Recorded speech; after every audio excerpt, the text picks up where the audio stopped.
जी। अच्छा देखिए, जब भी हम कोई प्रेजेंटेशन दे रहे होते हैं लाइव, तो उसकी एक एथिक्स होती है कि जहाँ हम पहले काम कर चुके हैं तो हम उन इंस्टीट्यूट्स को मेंशन कर देते हैं। तो यहाँ पे मैंने भी मेंशन कर दिया है पास एफिलिएशन के अंदर।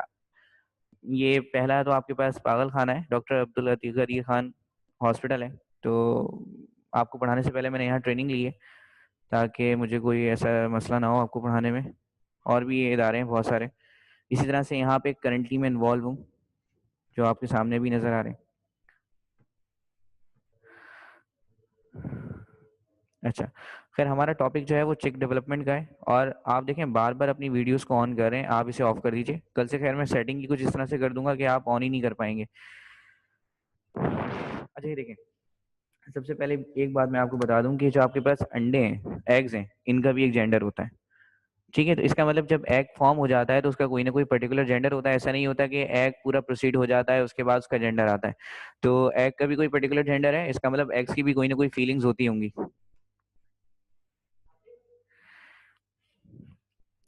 अच्छा, सबसे पहले हम थोड़ा सा स्ट्रक्चर को डिस्कस कर लेते हैं। हैन का जो आपके पास एग होता है वो पोलीलेसिथल होता है। पोलीलेसिथल हम किसे कहते हैं? पोलीलेसिथल हम एक ऐसे एग को कहते हैं जिसके अंदर यॉक का कंटेंट बहुत ज्यादा होता है।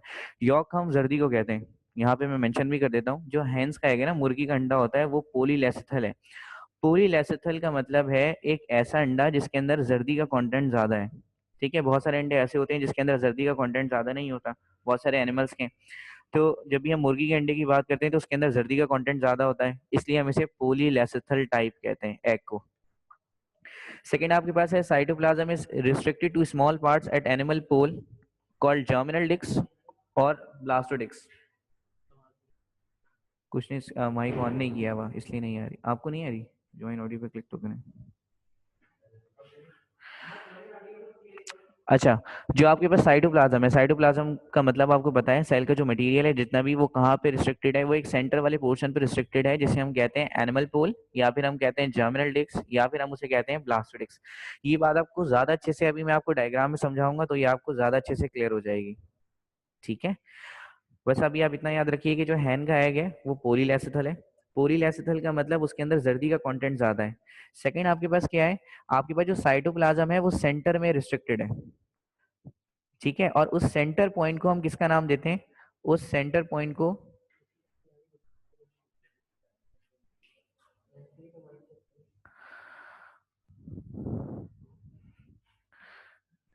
क्लास जिसको आवाज नहीं आ रही वो अपना माइक ऑन कर दे।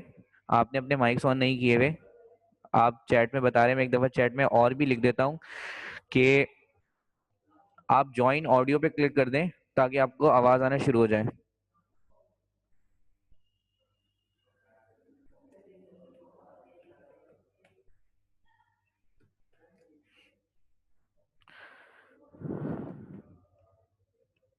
ठीक है, जब तक आप ज्वाइन ऑडियो पे क्लिक नहीं करेंगे तो आपको आवाज कैसे आएगी?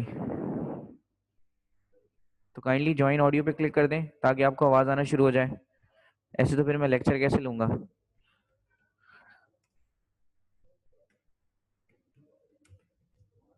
खैर ये पहली क्लासेस में इशू तो होगा थोड़ा सा।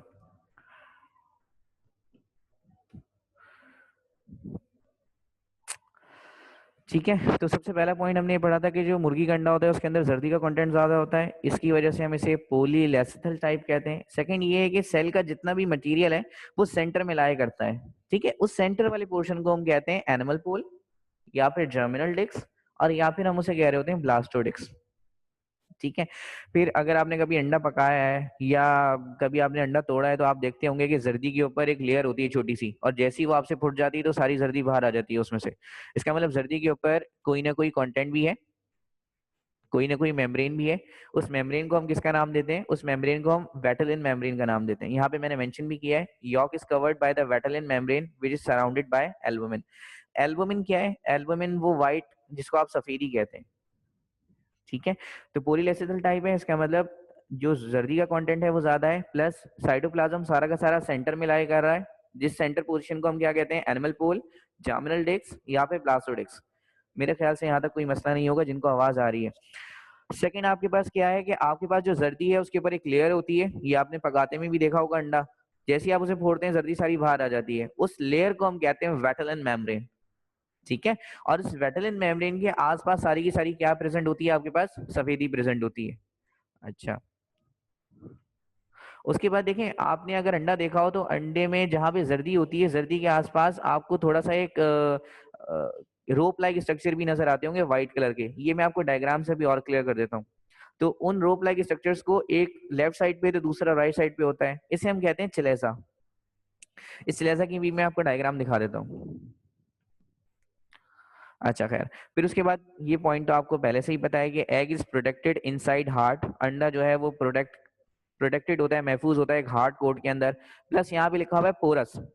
पोरस का मतलब है जिसकी सरफेस स्मूथ ना हो। अगर आप अंडे को बहुत गौर से देखें तो उसके अंदर आपको छोटी छोटी बारीक बारीक बीड्स नजर आएंगी। ठीक है। और प्लस यहाँ पे लिखा हुआ है कैलकेरियस। कैलकेरियस का मतलब वो शेल जो है वो कैल्शियम से बना हुआ है, तो वो हार्ड है, प्लस पोरस है, प्लस कैल्शियम का बना हुआ है। ठीक है। अच्छा ये देखें, ये आपको एक नजर आ रहा है, ये मैं आपको कर्सर से दिखा देता हूँ। ये देखें, ये व्हाइट कलर का जो पोर्शन नजर आ रहा है ना आपको, ये चलेजा है, ये चलेजा है। इसी तरह से एक अगर लेफ्ट साइड पे तो देख लें, ये दूसरा राइट साइड पे, इसे आप चलेजा का नाम दे रहे हैं। यहाँ पे आपके पास एक पेन भी चल रहा होगा, तो जहां पे मैं मार्क कर रहा हूँ उस पोर्शन को हम चलेजा कहते हैं। ठीक है। अच्छा खैर, आगे चलिए। अब यहाँ देखें सेंटर में रेड कलर का पोर्शन देख रहे हैं आप। सेंटर में जो रेड कलर का पोर्शन है ना, ये देखें, जहाँ पे ये अलग ही आपको जर्दी के अंदर रेड रेड पोर्शन नजर आ रहा होगा, इस रेड कलर के पोर्शन को हम जर्मिनल डिस्क कहते हैं। मैंने बताया था, या तो जर्मिनल डिस्क कहते हैं, या ब्लास्टोडिस्क कहते हैं, या फिर एनिमल पूल कहते हैं। और आपके अंडे में जब चूजा बनता है ना, तो वो यहीं से बनना स्टार्ट होता है। ये भी मैं आपको डायग्राम में और बहुत अच्छे से क्लियर कर दूंगा, आप थोड़ा सा वेट कीजिए। अच्छा, फर्टिलाइजेशन। फर्टिलाइजेशन हम ऑलरेडी पहले ही पढ़ चुके हैं कि फर्टिलाइजेशन हम कहते किसे। मैंने आपको बताया था कि जब भी मेल और फीमेल गैमेट्स, इसका मतलब मेल और फीमेल सेक्स सेल्स जब भी आपस में मिलते हैं तो एक नई बॉडी बन जाती है, दैट इज कॉल्ड जायगोट। ये मैंने आपको पढ़ाया है। जब भी मेल बॉडी और फीमेल बॉडी के सेल्स आपस में मिलते हैं तो एक नया और छोटी सी जायगोट बन जाता है, जिसे हम किसका नाम दे देते हैं, फर्टिलाइजेशन। अच्छा, अब फर्टिलाइजेशन की डेफिनेशन देख लें, ये ऑलरेडी हम डिस्कस कर चुके हैं। देखें लिखा हुआ है the fusion of sperms. The fusion of sperms का मतलब है स्पर्म्स का मिलना एंड ओवा। तो वो कह रहा है कि स्पर्म जब ओवम से मिलते हैं, जिसकी वजह से एक डिप्लॉइड सेल बन जाता है। ठीक है। अब डिप्लॉइड सेल क्या है? डिप्लॉइड सेल का मतलब एक ऐसा सेल है जिसके अंदर नंबर ऑफ क्रोमोसोम्स पेयर की फॉर्म में। ठीक है। हेप्लॉइड क्रोमोसोम्स या हेप्लॉइड सेल हम ऐसे सेल को कहते हैं जहां पे आपके पास सिंगल क्रोमोसोम होता है, पेयर की फॉर्म में नहीं होता। लेकिन अगर यही क्रोमोसोम आपके पास पेयर की फॉर्म में, तो आप इसे किसका नाम देंगे? Diploid cell. ठीक है। मैं दोबारा बता रहा हूं, मैं यहाँ पे बल्कि आपको लिख के भी दिखा देता हूँ, मैं यहाँ पे मेंशन कर देता हूँ आपके लिए। यहाँ पे आप चाहे तो नोट भी कर लीजिएगा। देखें, जहां भी आपको हेप्लॉइड का वर्ड नजर आएगा ना, तो हेप्लॉइड का मतलब याद रखिएगा कि यहाँ पे जो क्रोमोसोम्स हैं, यहाँ पे जो क्रोमोसोम्स हैं वो सिंगल होंगे। ठीक है। क्रोमोसोम्स पेयर की फॉर्म में नहीं है। और अगर आपको कहीं पे वर्ड नजर आ रहा है डिप्लॉइड का, तो डिप्लॉइड में जहां भी आपके पास क्रोमोसोम्स होंगे ना सेल के अंदर, तो वो आपके पास पेयर की फॉर्म में होंगे। तो इनमें ये फर्क है। अब जाहिर है आपको पता है कि एक क्रोमोसोम आ रहा है स्पर्म से, मेल से, और एक क्रोमोसोम आ रहा है फीमेल से, ओवा से। तो जाहिर बात है आपके पास क्रोमोसोम्स का पेयर तो बनना ही है, क्योंकि दो अलग अलग बॉडी से आपके पास क्रोमोसोम्स आ रहे हैं। जब दो अलग अलग बॉडी से आपके पास क्रोमोसोम्स आएंगे, तो जाहिर है आपके पास जो सेल बनेगा वो हेप्लॉइड तो बन ही नहीं सकता। वो सेल आपके पास लाजमी क्या फॉर्म होगा? डिप्लॉइड। ठीक है। इस पूरे केस को हम किसका नाम देते हैं? फर्टिलाइजेशन का। अच्छा, फिर वो आपसे क्या कह रहा है कि इन हैन, मुर्गी के अंदर जो फर्टिलाइजेशन है वो इंटरनल होती है। ये तो आपको भी पता है, मैंने आपको बताया था सिंपल सा सॉल्यूशन कि अगर अंडा या बेबी बॉडी के अंदर बनता है तो इसे हम कहते हैं इंटरनल फर्टिलाइजेशन, और अगर अंडा या बेबी बॉडी के बाहर बनता है तो इसे हम किसका नाम दे देते हैं? External fertilisation. तो ये तो आपको भी पता है कि मुर्गी का अंडा उसकी बॉडी के अंदर बनता है। जब मुर्गी का अंडा उसकी बॉडी के अंदर बन रहा है तो फर्टिलाइजेशन इंटरनल ही होगी। ठीक है। तो इनहैंस फर्टिलाइजेशन इज इंटरनल। मुर्गी की बॉडी के अंदर फर्टिलाइजेशन इंटरनल होती है, that means take place inside the oviduct. इसका मतलब एक डक्ट होती है जहां से ओवम रिलीज होता है, वहीं पे उसके अंडे बन रहे होते हैं, और फिर उसके बाद वो ले कर देता है उसे। अच्छा, अब फर्टिलाइजेशन का मैं पूरा मैकेनिज्म आपको दिखा रहा हूँ। इसका पूरा मैकेनिज्म आप देख लें। तकरीबन फर्टिलाइजेशन होने के बाद तकरीबन 24 घंटे के अंदर अंदर मुर्गी अंडा दे देती है। अगर मुर्गी 24 घंटे के अंदर एक अंडा दे रही है तो समझ लीजिए कि साल के अंदर 365 दिन है। उन 365 दिन के अंदर मुर्गी आराम से 300 दफा तो अंडा दे ही देगी, कम से कम 300 दफा तो अंडा दे ही देगी अगर वो हेल्दी है तो। और अगर से कोई रिप्रोडक्टिव प्रॉब्लम है तो मे बी वो अंडा ना दे, वो तो आपको भी पता है। अब देख लीजिए, अच्छा ये आपके सिलेबस का पार्ट नहीं है लेकिन यहाँ मैंने इंक्लूड किया है। यहाँ मैं सिर्फ आपको ये बताना चाह रहा हूँ कि आप देख के कैसे पहचानेंगे कि एक अंडा आपके पास चूजा फॉर्म कर सकता है या नहीं कर सकता। इसका मतलब आपको कैसे पता लगेगा कि एक अंडा फर्टाइल है या एक अंडा अनफर्टाइल है।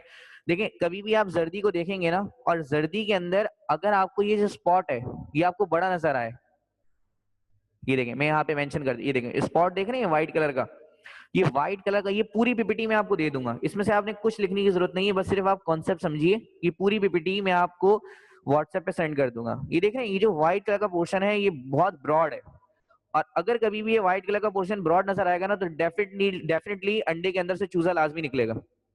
और अगर यही व्हाइट कलर का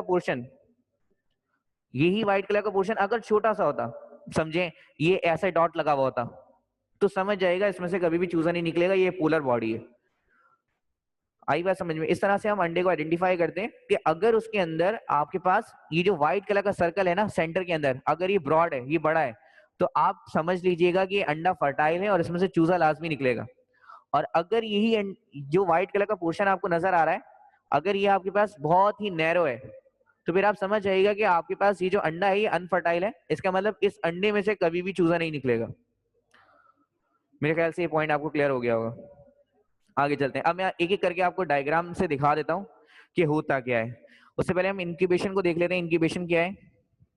अच्छा देखें, इंक्यूबेशन हम उस मशीनरी को कह रहे होते हैं या उस प्रोसेस को कह रहे होते हैं जिसकी वजह से आपकी जो एग है उसे हीट मिल रही होती है। तो इंक्यूबेशन मतलब एक ऐसा प्रोसेस जिसके अंदर हम एग को हीट कर रहे होते हैं, उसे हम कहते हैं इंक्यूबेशन। अच्छा, अब एग को कितना हीट करना पड़ता है या क्या प्रोसीजर है उसे भी देख लीजिए। देख लें, डेवलपमेंट ऑफ एग, एग के बनने के लिए रिक्वायर है टेम्परेचर 36 टू 38 डिग्री सेंटीग्रेड, तकरीबन 36 से 38 डिग्री सेंटीग्रेड रिक्वायर है, जो कि आराम से उसकी मदर से उसे मिल जाता है। ठीक है, मींस कि जब मुर्गी अंडों के ऊपर बैठती है तो अंडों का जो टेम्परेचर है वो आराम से 36 टू 38 हो जाता है, और उसको इतनी गर्मी मिल रही होती है कि वो आराम से जो है वो अपनी बॉडी की डेवलपमेंट कर ले। बिलफर्ज अगर आपके पास मुर्गी नहीं भी है, भाग गई, तो आप आर्टिफिशियल इंक्यूबेटर भी यूज कर सकते हो। आर्टिफिशियल इंक्यूबेटर मैं आपको दिखा देता हूँ। ठीक है, देखें आवाज भी आई है साथ में। ये आर्टिफिशियल इंक्यूबेटर है, देख लें यहाँ पे हमने टेम्परेचर सेट किया हुआ है 37.8, यहाँ पे साइड में नजर आ रहा है। ठीक है, और ये देखें अंडों के पास हमने ये बल्ब जला दिया, इससे हम इसको 37.8 डिग्री सेंटीग्रेड दे रहे हैं, जिसकी वजह से कंटिन्यूसली गर्म हो रहे हैं। और जब ये अंडे कंटिन्यूसली गर्म होंगे तो अब इनमें से भी हैचिंग होगी। ठीक है, ऑलमोस्ट 21 दिन लगते हैं चूजा बनने में, तो 21 दिन के बाद आराम से चूजा जो है वो फॉर्म होना शुरू हो जाता है। ठीक है, तो ये इंडस्ट्री नहीं, इंडस्ट्रियल प्रोसेस तो नहीं है। इंडस्ट्री में तो हम खैर ये बहुत छोटे पैमाने पे काम हो रहा है, इंडस्ट्रियल में तो हम खैर बहुत बड़े बड़े इंक्यूबेटर्स लगाते हैं और वहां पे हम बहुत सारे अंडों को एक साथ टेम्परेचर प्रोवाइड कर रहे होते हैं। तो एक छोटा सा ये कह रहे हैं कि हमने ये सीखने के लिए अपैरेटस लगाया है। देखिए बुक की नॉलेज ठीक है, हम जितना भी बुक में पढ़ते हैं उसमें से आधा तो गलत होता है। ठीक है, प्लस जब आप मार्केट में जाते हैं ना तो अपनी नॉलेज की बेस पे ही आप हाईलाइट होते हैं। तो अगर आप नॉलेज नहीं लेंगे तो आप समझ लीजिए कि आप कुछ भी नहीं कर सकते आगे मार्केट में जाके। इंक्यूबेशन और हैचिंग ये सब हम ऑलरेडी देख चुके हैं कि टोटल ऑलमोस्ट 21 डेज लगते हैं। 21 डेज के बाद क्या हो जाता है, वो चूजा बाहर आ जाता है। अब ये देखिए, ये डे 1 था, ये देखें ये डे 2 है, इसी तरह से ये डे 3 है, ये डे 4 है, डे 5। ठीक है, देख लें जहां ब्लास्टोडिक्स है ना, जहां ब्लास्टोडिक्स है और जर्मिनल डिक्स है या एनिमल पोल है, जैसे हम यही तीनों नाम देते हैं ना, यहीं से देख लीजिए ऑर्गेनिज्म बनना स्टार्ट हो रहा है, क्योंकि यहीं पे सारा का सारा साइटोप्लाज्म लाया करता है। इसी तरह से ये देखें डे 6, फिर ये देखें डे 7, इसी तरह से आगे प्रोसीड हो रहा है डे 8। ठीक है, ऑर्गेनिज्म देखें आगे की तरफ जा रहा है डे 9, फिर इसी तरह से आ जाते हैं डे 10 पे, फिर डे 11, डे 12, 13, 14, 15, 16, 17, 18, देख रहे हैं जैसे जैसे आगे जा रहा है तो चूजे की डेवलपमेंट हो रही है। फिर इसी तरह से देखें 19 और फिर 20 पे, ऑलमोस्ट 20 डे पे या 21 डे पे वो एग जो है वो फटना शुरू हो जाता है और उसका शेल ब्रेक होता है, तो जाहिर बात है उसमें से ऑर्गेनिज्म निकल जाएगा। और ये देखें फाइनली आपके पास चूजा आ गया, ठीक है। और चूजे के कुछ टाइम के बाद देखें, ये देखें अति सुंदर मुर्गी आपके सामने। तो देख लें इसके लिए हमने कितनी मेहनत की है, और मेहनत तो हमने इसके लिए भी नहीं की। अब जो मैं दिखाने जा रहा हूँ ना आपको, हमने एक्चुअली मेहनत हमने उसके लिए की है। ये देखें यहाँ पे मैंने आपके लिए कोटेशन भी लिखी है, picture is a worth 1000 words. मैं आपको इसके बारे में जितना भी बता दूं, लेकिन आप पे वो असर नहीं होगा। जो मैं अब आपको दिखाने जा रहा हूँ ना, वो जो मैं आपको पिक्चर से समझा सकता हूँ वो मैं आपको वैसे समझा ही नहीं सकता। अब आप देखिए, ये देखें सारी सारी डेवलपमेंट हमने इसलिए की थी ताकि हमें चूजा मिले, चूजे से हमें मुर्गी मिले, और मुर्गी से हमें एट द एंड ये टिक्का। तो ये सारा काम मैंने आपको टिक्के के लिए सिखाया है। मेरे ख्याल से ये कॉन्सेप्ट तो आपको क्लियर हो ही गया होगा, जहां तक मुझे उम्मीद है।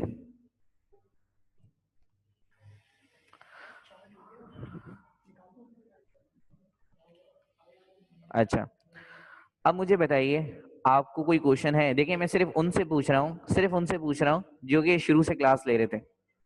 अब बताइए अगर इसमें कोई क्वेश्चन है तो आप मुझे बता दीजिए, ताकि फिर हम आगे प्रोसीड करें। जी क्लास, अगर चैट में कोई ऑप्शन है तो आप मुझसे पूछ लीजिए। जिनका लेक्चर निकल गया है जाहिर है उनके लिए हम कोई ना कोई रिकॉर्डिंग का सिस्टम करेंगे। फिर अभी आप मुझे बता दीजिए, जो स्टूडेंट शुरू से क्लास ले रहे थे उन्हें कोई इशू है? कोई मैसेज, कोई मैसेज अगर आप पूछना चाहें तो। और मुझे नहीं लगता कि मैं या कोई भी आपको इससे अच्छा एक्सप्लेन कर सके।